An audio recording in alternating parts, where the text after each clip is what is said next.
అనంతపురం జిల్లా ఉరవకొండలో డీఎస్సీ నియామకాల అంశంపై ఈ నెల 4న నిర్వహించనున్న రౌండ్ టేబుల్ సమావేశం ఆగస్టు 6 నుంచి 10 వరకు చేపట్టనున్న నిరసన కార్యక్రమాల విజయవంతంపై వైఎస్ఆర్సీపీ సమీక్షా సమావేశం నిర్వహించింది.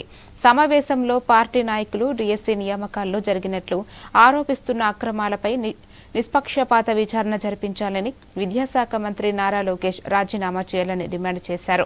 విద్యార్థులు, నిరుద్యోగ యువత పెద్ద సంఖ్యలో నిరసన కార్యక్రమాల్లో పాల్గొనాలని పిలుపునిచ్చారు.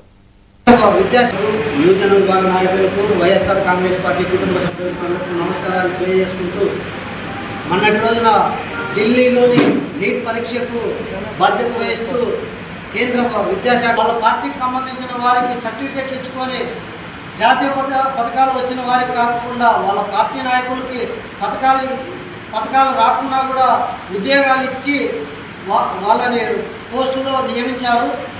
ఇవన్నీ ఆధారాలతో సహా నిరూపించాము వైఎస్ఆర్ కాంగ్రెస్ పార్టీ తరఫున.